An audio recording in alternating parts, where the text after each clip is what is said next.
isso aqui, aí a gente entra aqui nas 8 vias, veja só. Dúvidas sobre a real existência de Buda. Assim como alguns críticos duvidam da existência de Sócrates e do próprio Jesus Cristo, também duvidam da existência de Siddhartha Gautama. Um indianista francês, Senart, fez de Buda o herói de um mito solar. Buda nasce de Maya, palavra que significa ilusão ou miragem, como o sol sai das trevas. Sua mãe morre pouco após seu nascimento. Na página 12, hein? Pouco após seu nascimento. Como a escuridão desaparece pouco depois do nascer do astro. Ele vence o demônio, leva uma existência vitoriosa, faz girar a roda da lei, a roda do Dharma, né? A roda da lei. Como o sol triunfa das nuvens, eleva-se, faz girar no céu seu disco resplandecente. Declina como o sol decai no horizonte. As chamas da fogueira em que termina sua existência são os últimos raios do sol se deitando. No entanto, outros estudiosos acreditam na história, na historicidade, na verdade, né? Na historicidade de Buda. Então, o que o cara fez aqui, esse francês, Senat? Ele fez da existência de Buda um grande mito, né? Uma grande metáfora, né? Que Buda, na verdade, seria a metáfora aí do homem ideal, né? Do devoto ideal, que conseguiu alcançar o objetivo de se tornar o iluminado e ser um referencial para todos. Então, como se Buda fosse um grande referencial, né? Um grande paradigma. Agora, isso é o ponto de vista desse historiador, o ponto de vista desse estudioso da religião oriental. Na verdade, muitos acreditam na historicidade de Buda, que de fato ele foi um personagem que viveu em um determinado período histórico e que fundou uma importante escola. Ok? Então, temos aí esse ponto de vista. A grande novidade trazida por Buda, página 13. Buda ensina que a vida espiritual como capacidade de conhecer a si mesmo não tem nada a ver com as restrições de casta imposta pelos brahmanes. Isso foi um salto e tanto para a estrutura social da Índia, que aceitou prontamente essa religião tolerante. O que acontece? Durante um tempo, o budismo conseguiu de fato crescer, se expandir e se impor na Índia. O budismo cresceu muito, inclusive na época do rei, um rei chamado rei Asoka, tá? Este rei promoveu um movimento missionário do budismo. Esse rei, que foi rei da Índia, tá? Ele promoveu um movimento missionário movimento missionário do budismo. Ele financiou missionários para levar o budismo para outras terras. Então, durante o tempo, o budismo, de fato, foi predominante na Índia. E foi assim, foi aclamado por essas castas inferiores, que foram, vamos dizer assim, recebidos pelo budismo como um grupo de pessoas importantes para o budismo, tá ok? E aí o hinduísmo, né, desses brahmanes, ficaram um tanto acuados, rejeitados durante um tempo, mas depois você vai ter um movimento histórico no qual surge o islamismo. Veja, ó, 600 e 700 a.C. Você vai ter na Índia jainismo e budismo. E na Península Arábica, que é próxima, relativamente próxima, você vai ter o advento do islamismo.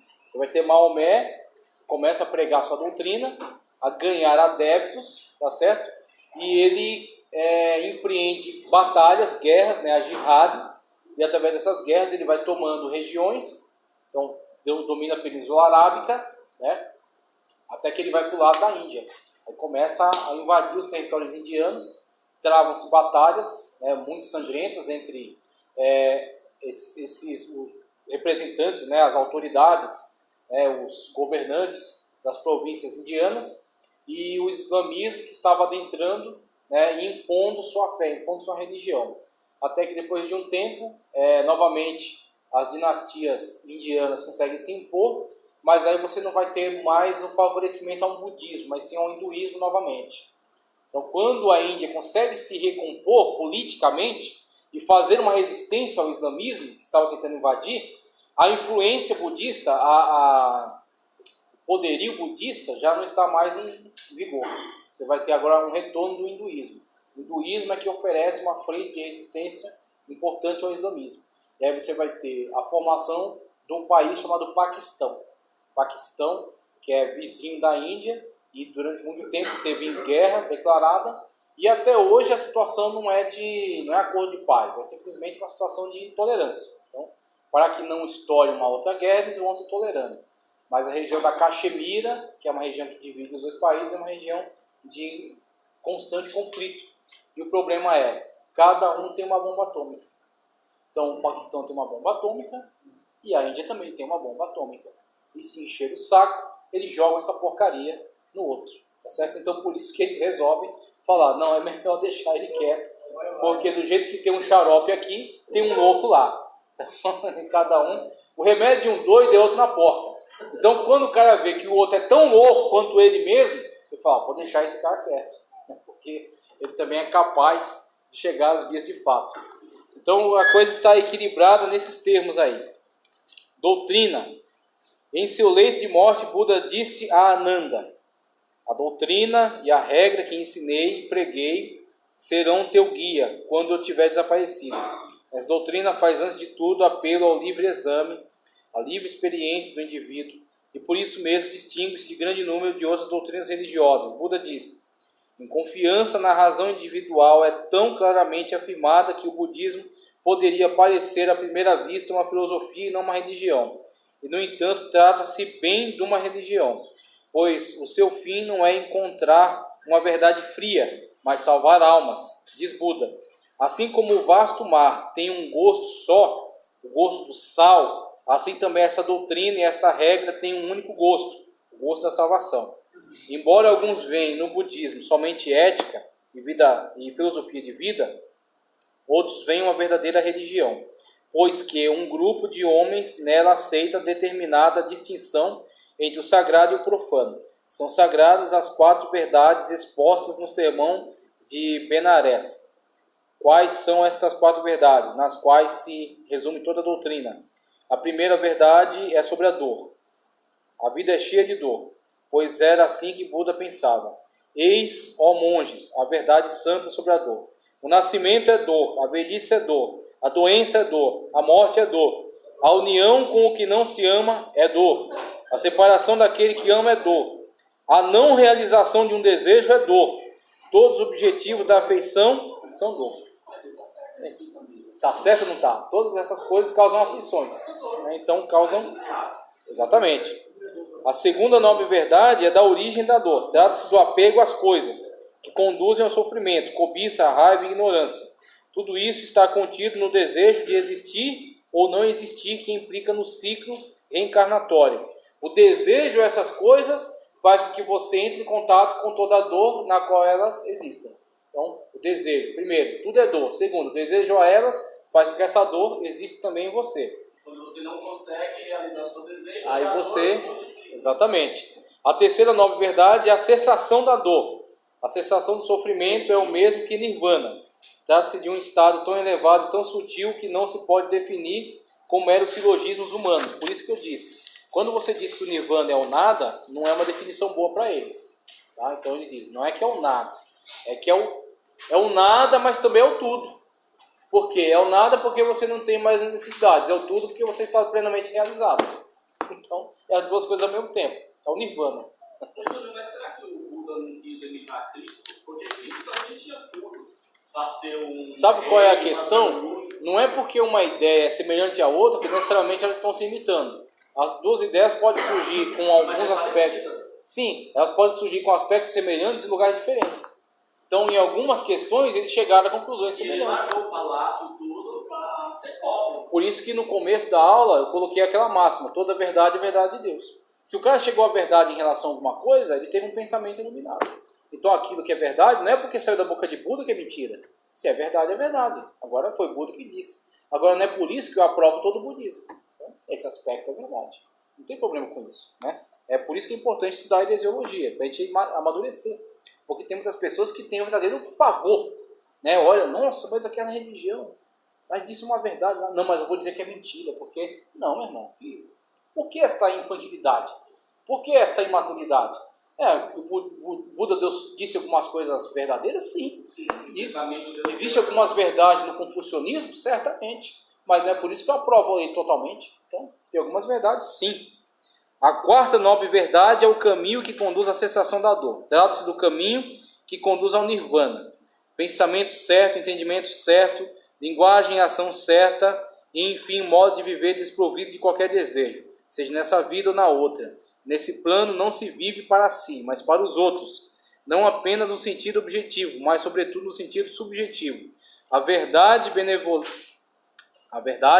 benevolência no caso, né, é uma disposição de alma mais importante que qualquer dádiva material. Aquele que de manhã, ao meio-dia e à noite realiza apenas um ato de benevolência em seu coração, obtém mais vantagens que aquele que faz, ó monges, de manhã ao meio-dia ou à noite, cada vez um presente de 100 vasos de alimento. Benevolência é melhor do que essas práticas ritualísticas. Obedecer é melhor do que sacrificar. Então, eles chegaram à mesma conclusão. Se puder, faz crente, né? Em alguns aspectos, né, poderia ser um bom crente. Só faltou aceitar Jesus como Salvador.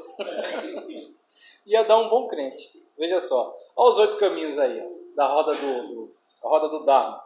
Significado: a roda do Dharma tem 8 raios, que representam o nobre caminho. O caminho óctuplo, né?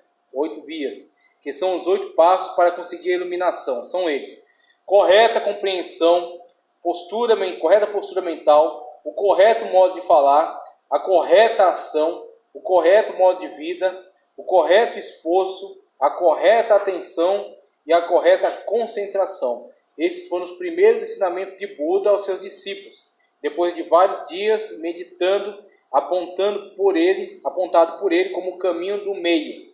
A roda do Dharma conduzia seus seguidores à serenidade, à visão interior, à iluminação e à plenitude, que no budismo se chama Nirvana. Observamos que a roda do Dharma se compõe de 2 círculos. O maior representa o Sansara, aquele no qual todo mundo está preso, né? Pelas leis kármicas. Ele vai sair do Sansara e vai vir até o Nirvana.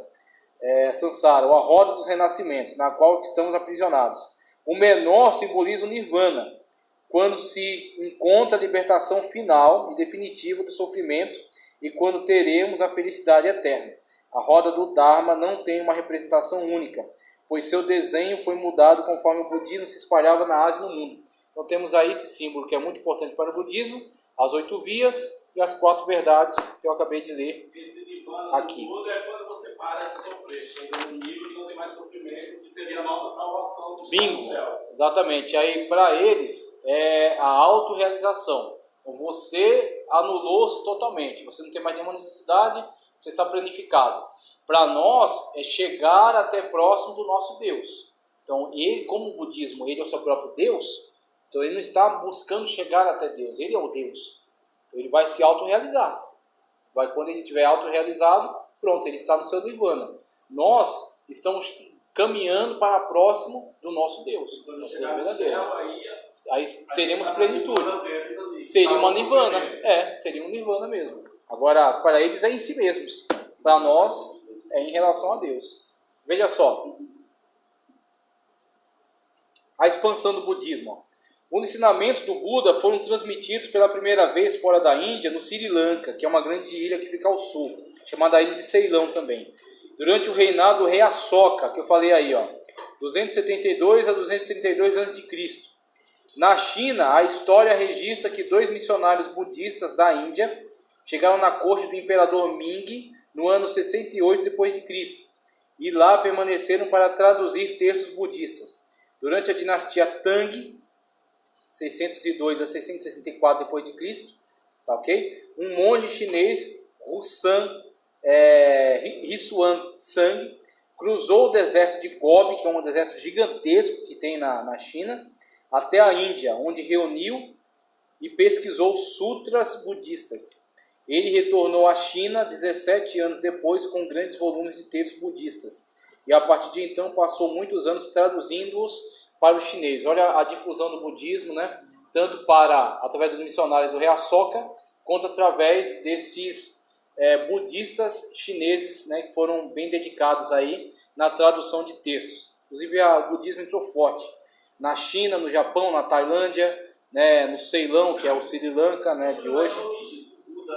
Na Índia ou no Japão? É na Índia, é num território ao norte, que na verdade hoje nem é Índia, é Nepal.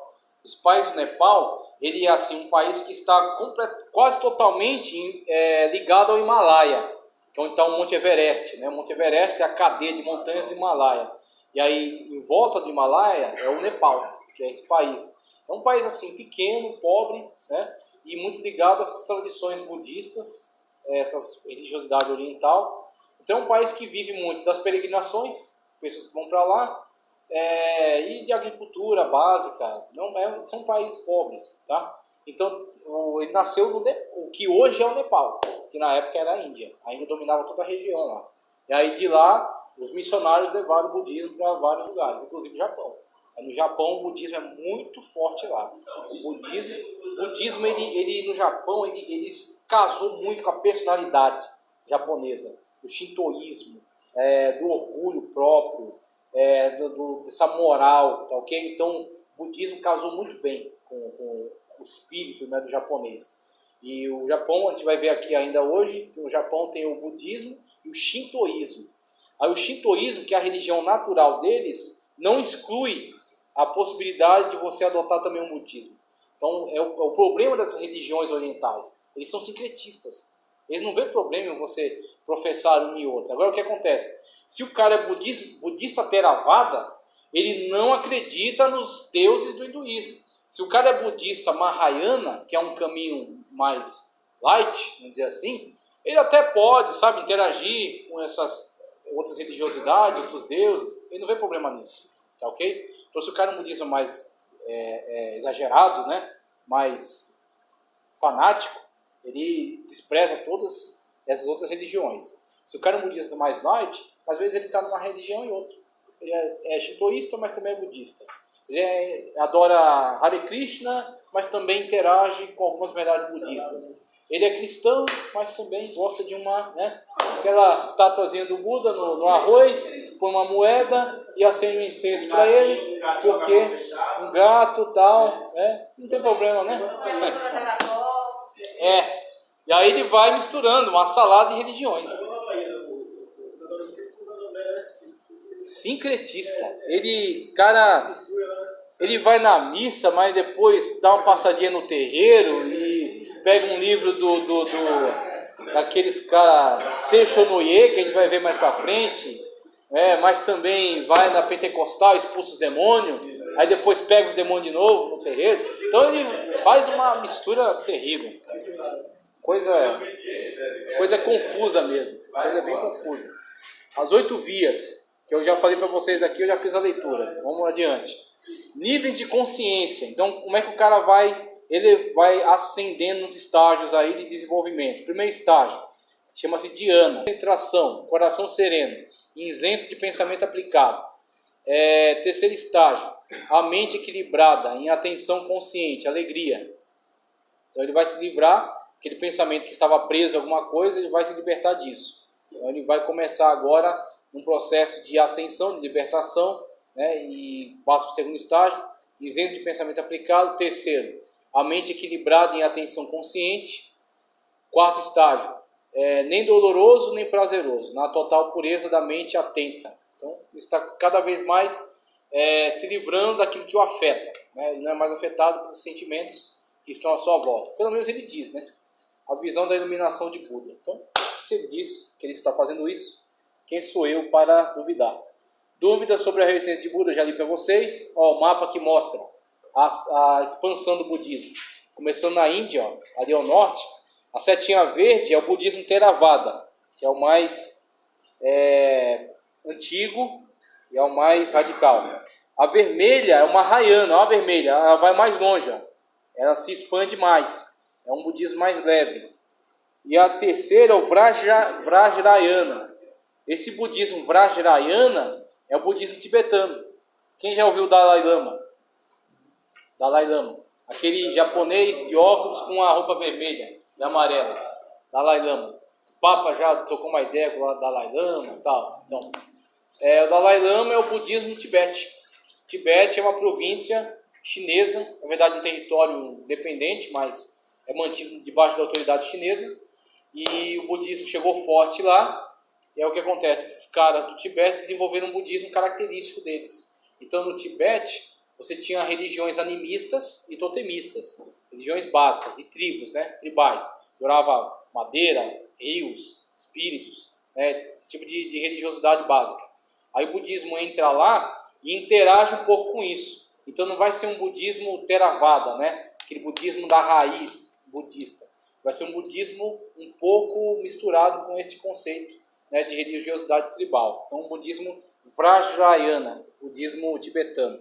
Aí a expansão deles. Veja só, aqui eu não vou ler, que eu já li, eu já passei para vocês. A gente vai entrar no Zen Budismo daqui a pouco, que é esse que eu acabei de explicar. O Zen Budismo é o japonês, tá? Divisões do budismo. Vamos lá. Assim como existem diversas correntes do cristianismo, das quais as principais são a católica romana, a protestante e a católica ortodoxa, também no budismo existem diferentes correntes, das quais as principais são a Theravada, doutrina dos antigos, que não admite uma divindade pessoal, mas sim uma realidade última impessoal, a que Buda teria tido acesso na sua iluminação. Realidade última impessoal, não existe Deus, existe processo de elevação. Como sugere o nome Theravada, a escola dos antigos, essa escola acredita representar o budismo em sua forma original, o budismo raiz, né? Não é o budismo Nutella, é o budismo raiz. De acordo com os ensinamentos de Buda, enfatiza a salvação individual por meio da meditação. Como não existe nenhum Deus para redimir o homem do ciclo de renascimentos, ele ressalta que o indivíduo deve salvar a si mesmo. Assim, podemos dizer que o budismo Theravada é uma religião de autorredenção, por isso é chamado de ateísmo. O cara não adora Brahma, o cara não adora Vishnu, não adora Krishna, nem Hare Krishna, nem nenhum desses deuses, né? Nem Agni, nenhum deles. Não existe Deus, existe só a pessoa, e ela tem que buscar uma autorrealização, tá? Então, esse é o budismo Theravada. Na prática, os monges podem imitar, o exemplo de Buda até atingir o Nirvana. E mesmo entre eles, muito poucos o alcançam nessa vida. É um exemplo resplandecente para os leigos e o ideal que todos os budistas perseguem, pois mesmo que um budista não consiga deixar este mundo definitivamente em sua vida atual, ele pode conseguir um bom karma. Olha o karma aí, ó. Então, alguns conceitos do hinduísmo estão no budismo. O karma, por exemplo, para si mesmo, bom karma para si mesmo, e talvez se tornar um monge numa existência futura. Então, reencarna como alguém mais elevado.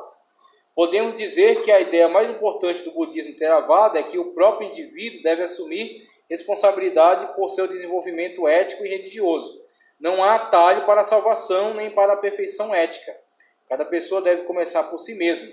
Isso se aplica aos leigos, bem como aos monges. O budismo Theravada se mantém no Sri Lanka e no Sudeste Asiático. Então, obviamente, ele não é muito difundido porque ele é mais exigente. A sua abordagem é um pouco mais exigente que o outro budismo que a gente vai ver agora. Budismo Mahayana, ou grande veículo, segundo a qual o próprio Buda é Deus. Olha só, o budismo Mahayana, ele já interage um pouco mais com esses conceitos gerais, onde você necessita de uma deidade. E aí eles fazem do próprio Buda o Deus. Então Buda foi sim um homem, ele alcançou um nível de elevação, tá, de Nirvana. Por ele ter entrado no Nirvana, ele se torna o Deus dos outros budistas, que estão tentando chegar ao nível dele. Então o budismo Mahayana encara o Buda como seu Deus. É um budismo mais... E pode chegar ao nível dele. E aí eles vão num processo de evolução até chegar ao mesmo nível de Buda, se tornar Deus também. Tá ok? É esse caminho que eles querem fazer. Olha só. Significa o grande veículo, o grande nave. O seu nome reflete a crença predominante no budismo do norte da Ásia, de que é possível levar todas as pessoas à redenção. O budismo Theravada é chamado de Hinayana, ou seja, pequeno veículo, já que leva apenas alguns, os monges, à salvação. Você viu que o interesse do cara é adquirir um bom karma para voltar como um monge? Então eles dizem, só os monges vão passar para a elevação. Então se você hoje nessa vida não é um monge, você tem que viver conforme as 8 vias para você adquirir um bom karma, para você ressuscitar como um monge e dali você passa para o Nirvana. Theravada. O Mahayana diz, não, se todos entrarem por esse caminho, mesmo sem ser monges, pode alcançar uma elevação. E Buda é o referencial. O Buda para eles se torna o Deus. O Deus deles que mostrou como chegar ao Nirvana. Também na visão que tem de Buda existem grandes diferenças entre o budismo Mahayana e o Theravada. Enquanto o Theravada considera o Buda apenas um ideal, um raio de salvação, o Mahayana acredita no Buda como salvador. Isto é importante porque implica que os monges não são os únicos que podem ser salvos. Os leigos podem igualmente se devotar ao Buda e por sua graça alcançar a redenção. O Mahayana se espalhou pela China, Coreia, Japão e no Ocidente. É o budismo que é praticado aqui no Ocidente. O budismo Mahayana, um grande veículo, que encara o Buda como uma própria deidade e que entende que quem traçar por esse caminho, mesmo sem ser um monge, asceta, que o Theravada ele pode chegar à iluminação, ao Nirvana, que é onde você vai ter aqui o yoga. Os movimentos que praticam yoga, a meditação transcendental, esse tipo de estudos para que você possa alcançar essa iluminação. Então, a grande estratégia é esta, o Mahayana, que é o budismo mais comercializado, né, para a mente ocidental. Esse Bodhisattvas, eu não vou nem ler, o que ele significa? No conceito Mahayana, o cara entende, olha, o Theravada se preocupa somente com os monges. O Theravada se preocupa somente com eles mesmos, com o meio pelo qual eles alcançarem o Nirvana. No Mahayana, os caras estão preocupados em levar a grande veículo, levar mais pessoas à iluminação. Então o que eles entendem no Mahayana? Existem alguns budistas Mahayana que alcançaram a iluminação. Só que em vez deles entrarem no Nirvana, eles ficam na Terra sendo líderes, sendo representantes, sendo iluminados para conduzir as pessoas. É onde você vê esses caras que se comportam como verdadeiros deuses na Terra. Eles entendem que eles alcançaram a iluminação, o Nirvana, só que em vez de eles entrarem por Nirvana e gozarem lá de uma vida de plenitude, de perfeição, eles permanecem aqui para orientar os outros. Tá? Então esses caras estão fazendo o chamado Bodhisattvas. Bodhisattvas é essa dedicação deles em, mesmo tendo alcançado o Nirvana, permanecer entre nós. Então tem caras que se entendem como verdadeiros deuses. Ok? Zen Budismo. Zen Budismo é o budismo que foi para a China, que é o que você vai ver na página... Isso aqui eu já falei, expansão do budismo, Nobre Caminho eu já expliquei. Zen Budismo é página 20. Zen Budismo é página 20. Avisei, hein? Avisei que a gente ia caminhar agora. Zen Budismo. A maior ambição de todos os budistas é atingir algum dia a iluminação, o Bodhi. Tá? Como aconteceu com Buda debaixo da figueira há 2.500 anos. Dentro da tradição budista Mahayana, surgiu na China, o Mahayana. Mahayana foi o que se espalhou mais. Daí foi para a China e lá sofreu uma transformação, transformando-se no Zen Budismo. Na China, uma escola especial de meditação que, mais do que qualquer outro movimento, realçava a iluminação como verdadeiro núcleo do budismo. Esse movimento, aos poucos, se espalhou para a Coreia e o Japão e ficou conhecido no Ocidente pelo seu nome japonês, Zen, que significa meditação. Então, o Zen é a meditação, tá ok? É o Om do hinduísmo, tá certo? E que para o japonês é o Zen, a meditação. No Japão, essa vertente budista conta hoje com 20.000 templos e 5 milhões de adeptos entre os monges e leigos. O Zen Budismo se baseia na iluminação de Buda, ensinamentos do Buda, tal como foram passados para os textos budistas, não recebem tanta prioridade. Isso reflete a profunda desconfiança do Zen quanto à palavra e a sua capacidade de transmitir conhecimento. A coisa do Zen Budismo não é tanto o texto que o Theravada vai valorizar. A coisa do Zen Budista é a meditação em si.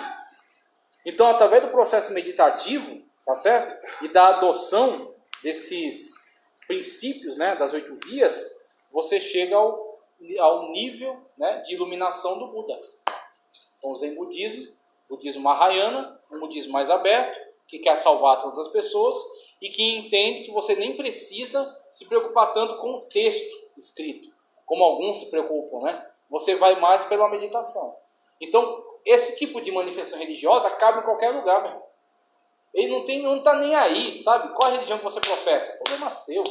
Se você adotar essa meditação zen budista, você pode alcançar a iluminação. Você quer religião melhor para fazer um sincretismo? É a religião perfeita, é a religião da nova era. Budismo tibetano, expliquei para vocês, ó. Só fazer uma leitura rápida aqui, ó. No Tibete, que aí vou entrar no Hare Krishna depois disso aqui. Olha só. No Tibete, o budismo se incorporou à religião local, denominada Bon.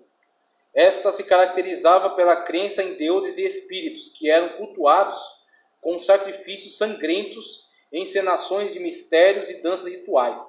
Vários desses deuses originais continuam sendo cultuados como guardiães dos ensinamentos budistas.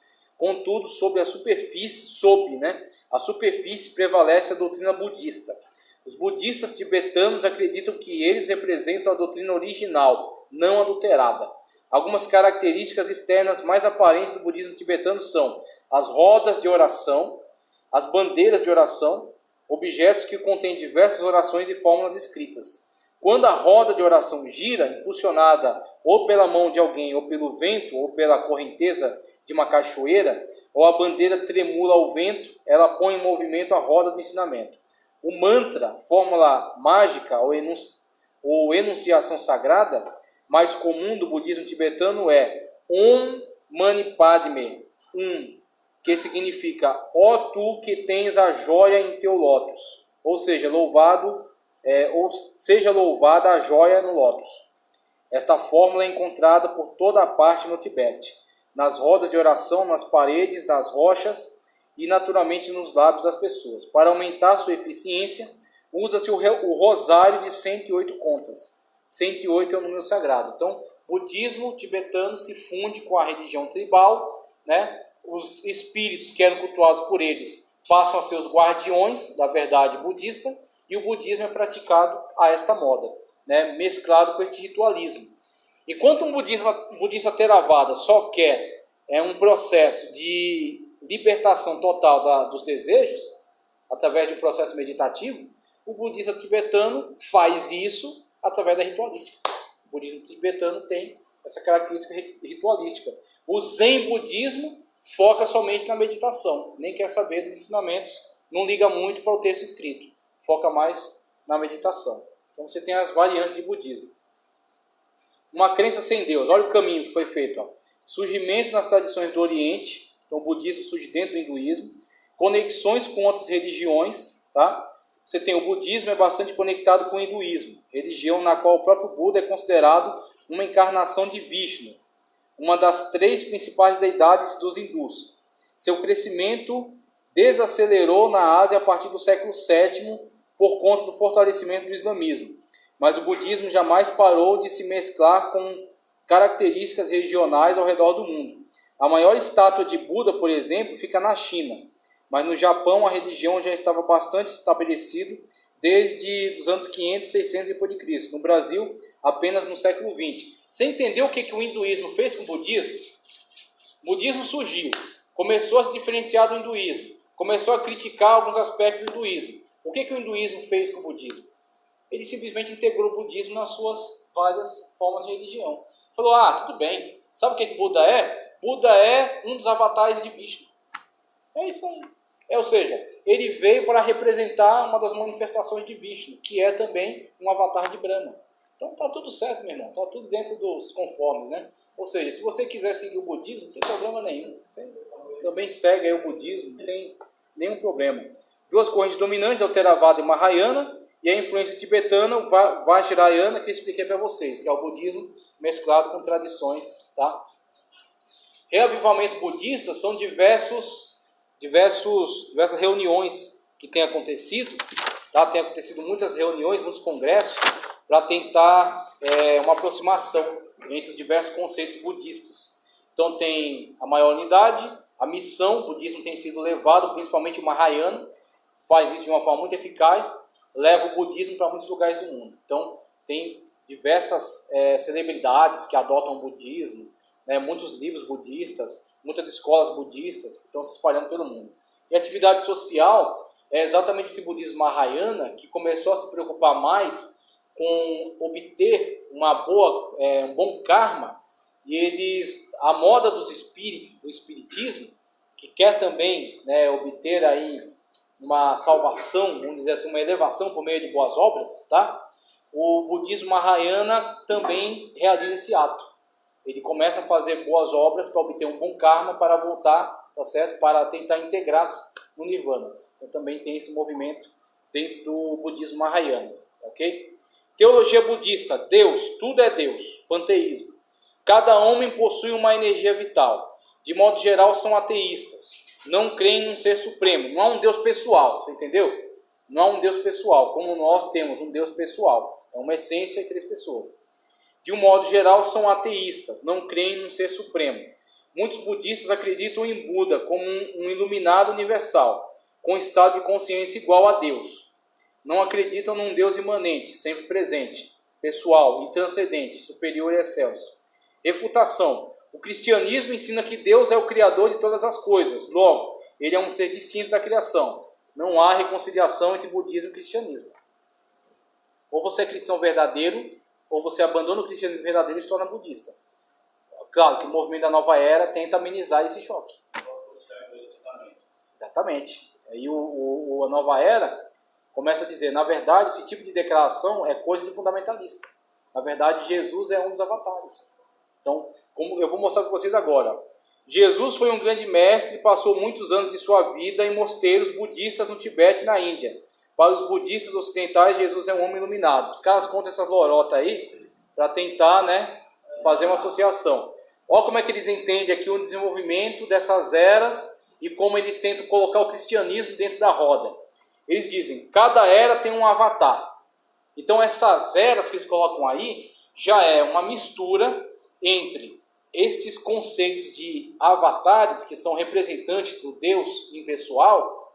Esse representante do Deus impessoal é um Deus pessoal, que entra na existência, tá certo? Como representante desse Deus maior, desse Deus supremo. E aí eles pegam essas questões das eras e mesclam ela com o zodíaco, com as ideias do zodíaco, os signos, né? Então pega, cada signo daquele é uma era da história. E cada era tem um representante, tem um avatar. Aí eles dizem, ó, na era de Carneiro, que foi de 2154 a.C. a 4 a.C., era Moisés, o grande avatar, a grande representação de Deus. Na era de Peixes, de 4 a.C. até 2146 depois de Cristo é Jesus. Então a era, né, de Peixes, ela vai até 2146, já estamos em 2019. Então é a era do avatar chamado Jesus, ok? Na mentalidade deles. Na era de Aquário, de 2146 depois de Cristo até 4296 depois de Cristo, será o Lorde Maitreya. A gente chama ele de Anticristo. Eles preferem chamar de Maitreya, mas a gente chama de Anticristo. Então, esse é um conceito de colocar esses avatares e essas eras. E essas eras estão ligadas a esses movimentos do zodíaco, tá, ok? Então isso aí é só para ilustrar mesmo, então, para vocês verem essa questão do zodíaco, a questão das eras. Hã? O negócio de signo é uma coisa diabólica, né? Diabólico, e está muito ligada à astrologia. E a astrologia, durante um tempo na história antiga, foi de fato um ramo da ciência que estudava os astros, mas ela se misturou com muitos conceitos religiosos e místicos. Então a astrologia se mistura com o esoterismo, com religiões místicas, religiões de mistério. Então não tem como a gente, né? E o problema é que quando você está na carne e aqui, parece que é a realidade. Parece. Você tá vivendo. Você de fato acaba... Ele tá contando aqui, né? Isso, exatamente. Você tá na carne, né? Você não está vivendo. A origem do atual movimento Nova Era. Veja, alguns líderes da Nova Era ensinam que o Jesus Cristo bíblico foi apenas alguém que possuía uma consciência crística. Esse Cristo, né, é Messias, ungido.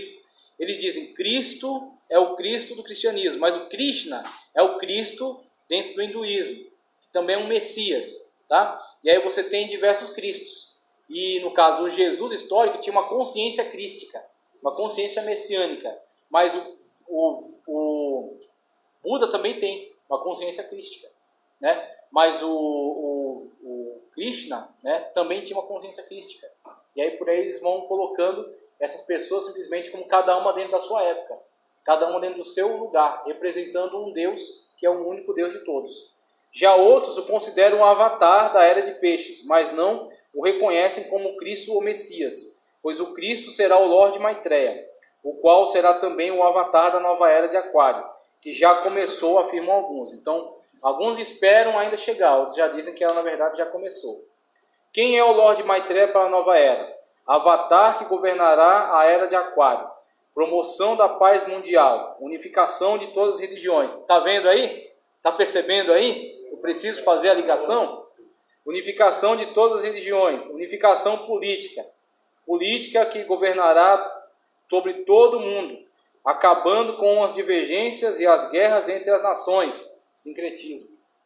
Casa direitinho com os propósitos da UR, das Religiões Unidas. Tá? E casa com os propósitos das Nações Unidas. E é promovido como os movimentos da nova era, sincretistas. O Papa está estudando isso, né? Unificar as religiões. Ele está na roda também. Também está na. Estão fazendo o mesmo movimento, através do ecumenismo. Ah, pois é. Pessoal, vocês me dão 10 minutos para fechar aqui, que eu quero concluir esse assunto, porque esses outros que eu tenho para abordar aqui são simples, que eles são só variação. Você tem o Hare Krishna, tá? O texto não preciso ler. Esse aí é uma das emanações, né, do Krishna. E aí você tem essa figura que é a principal. Esse cara chama-se Bhaktivedanta Swami Srila Prabhupada. Esse cara, ele iniciou esse movimento da consciência de Krishna, tá ok? E ele propaga esta ideia de que, na verdade, Krishna, que é um Cristo, que é uma emanação, né, que é um avatar de Deus, ele, na verdade, sendo proclamado, trará todos a esta consciência, a essa unificação e a esta comunhão para obter o Nirvana. Então, é um movimento missionário dentro do hinduísmo. Tá? Do jeito que o budismo Mahayana faz o movimento missionário, o movimento Hare Krishna também faz. Porque o hinduísmo, de forma geral, ele não se preocupa em fazer missão. Ele fica lá dentro da sua estrutura, né, buscando se livrar do samsara e chegar no Nirvana. Ele não se preocupa com o movimento missionário. O movimento Hare Krishna, sim, que é a consciência de Krishna. Então eles vão propagando estas ideias acerca de Krishna, trazendo as pessoas para essa consciência, para que possa divulgar esta iluminação para todo mundo. Tá? Então é um movimento missionário dentro do hinduísmo. Veja só, o Bhaktivedanta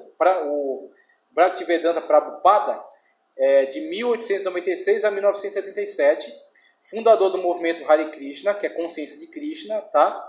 Nascido em Calcutá, na Índia, foi grande estudioso, criou muitos templos na Índia e fundou diversas escolas da consciência de Krishna nos Estados Unidos. Onde ele consegue grande divulgação? Estados Unidos.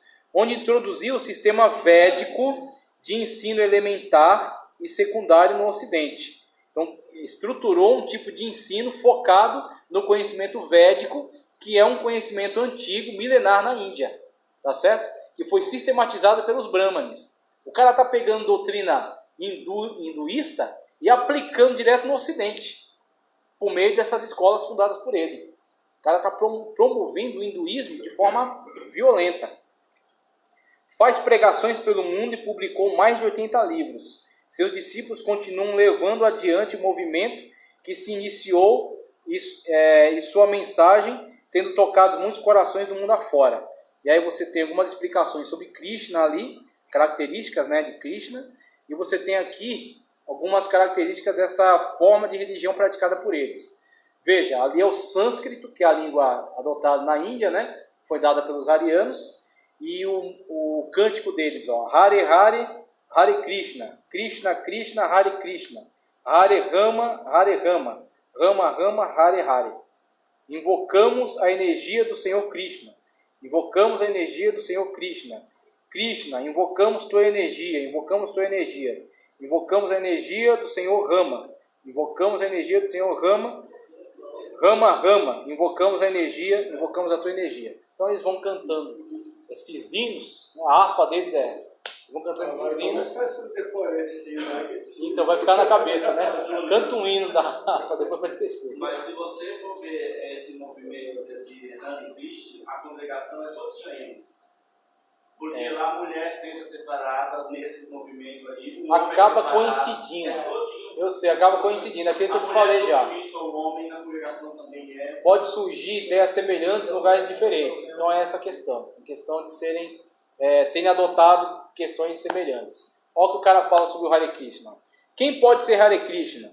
Todos nós já somos devotos de Deus, devotos da energia emanada de Deus.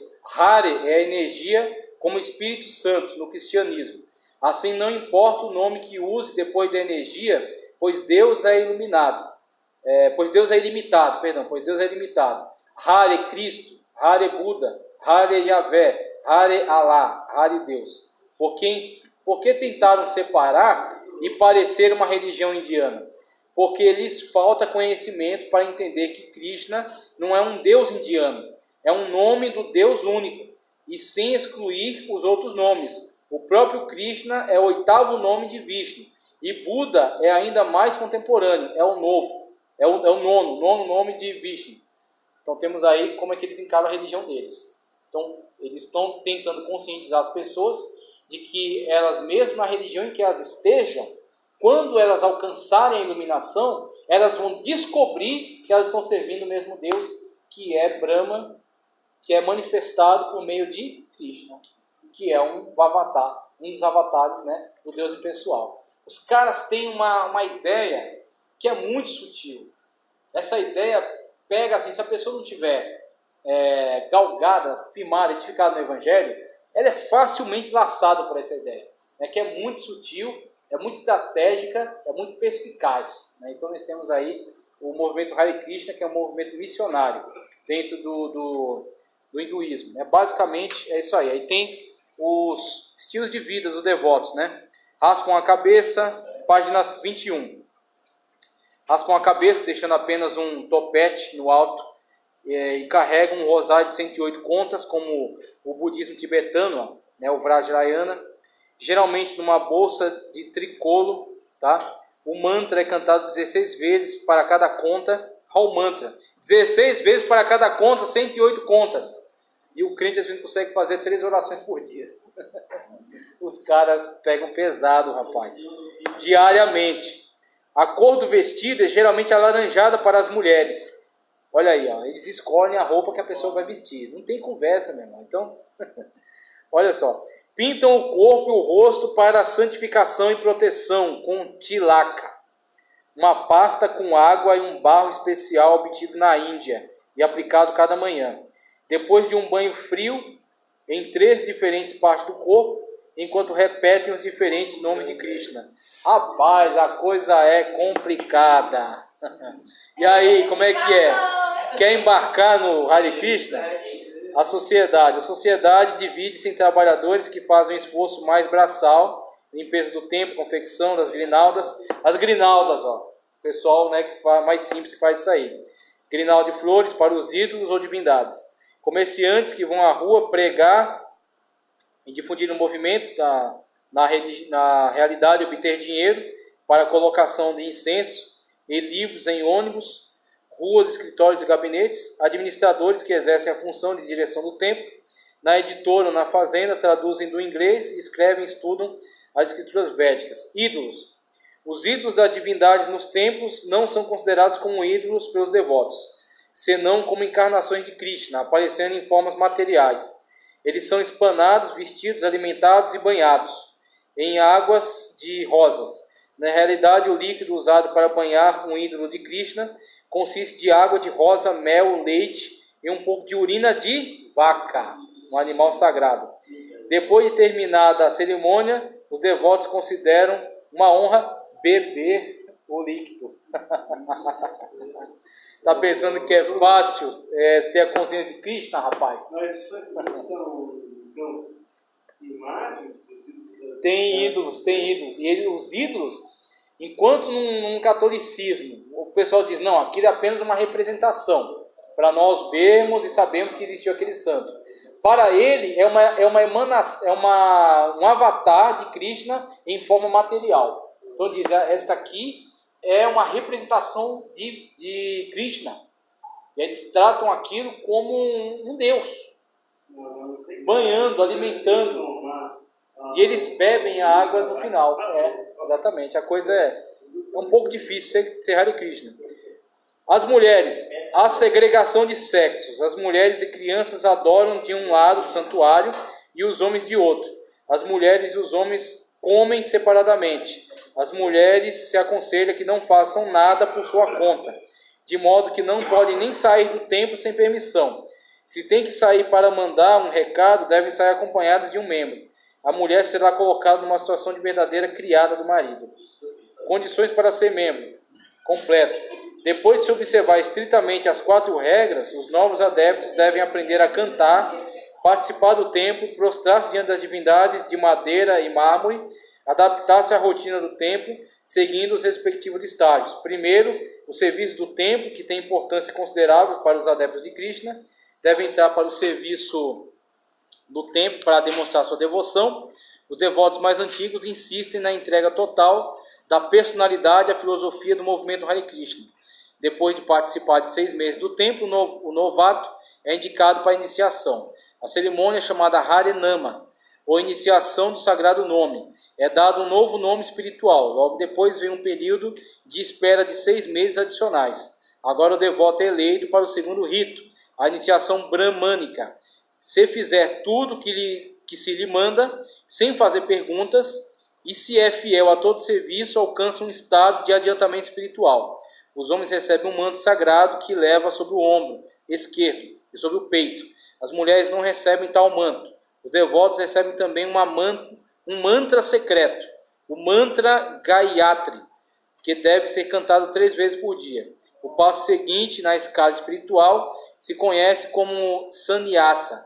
É um estado de renúncia reservado para os homens, especialmente os devotos. Implica o voto de pobreza e castidade e numa entrega à pregação e obras, que dura toda a vida. Quando o devoto vem a esse sannyasa, considera que tem obrigação de prostrar-se, porque estes monges são considerados realmente santos. Eles prostram-se a esses monges mais avançados. Modo de vida do casado: sexo 1 vez por mês quando a mulher está na fase fértil, tá? Então, doutrina, só procriar. Doutrina, ensinos básicos da Ikson, da Iskikon, são os seguintes: Krishna é o maior de todas as divindades.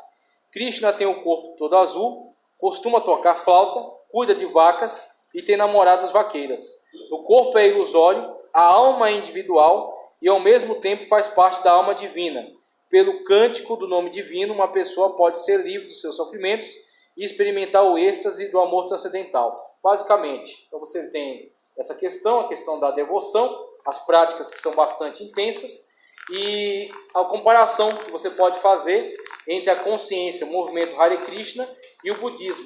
O budismo se liberta totalmente desses conceitos ritualísticos e o movimento Hare Krishna está pregando esse movimento ritualístico severo ao longo do mundo, espalhando pelo mundo. Vou encerrar a aula, tá ok? Porque o tempo já está avançado. A gente vai, ficou religiões chinesas, que é uma variação, tá? É tranquilo isso aqui, vai passar rápido isso aqui, na próxima aula, né? Aí tem esses conceitos das religiões chinesas, o chinismo, tá? Xenismo, aliás, xenismo. Aí shintoísmo, que é a manifestação religiosa tradicional no Japão.